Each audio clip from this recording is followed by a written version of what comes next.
इ नदी लहड़ा पानी के देखी करी तो मन पूरा शांति लाई जाइसी। Hi everyone, welcome to my mini blog.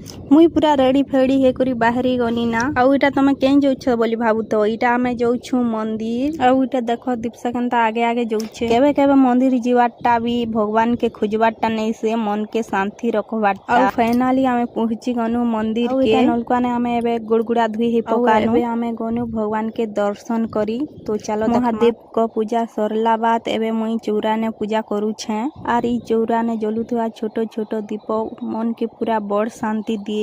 R E नदीर जीवार बाटे तो चारियाडे पूरा ग्रीन ग्रीन दिखुचे, बहुत सुंदर दिसुचे। देखी करी मन पूरा शांति लागी जाउछे। गाँर मंदिर तो अलग सा सकुन यार। आउ एबे हमें फाइनली पहुंची गनु नदी के। ई नदी लहड़ा पाइन के देखी करी तो मन पूरा शांति लाई जाइसी। आर ई पाइन भलिया इंसान हेबार कथा, जेते भी प्रॉब्लम आसु आके बढ़ी जीवार कथा। केतके तो लाइफ रे जीती पारबो। आउ एबे हमें घर के भागी आसुछु। बाटर नजरा देखो बहुत ही सुंदर दिसुचे। वीडियो भल लागला बोले लाइक गुटे शेयर गुटे फॉलो गुटे करी दबो।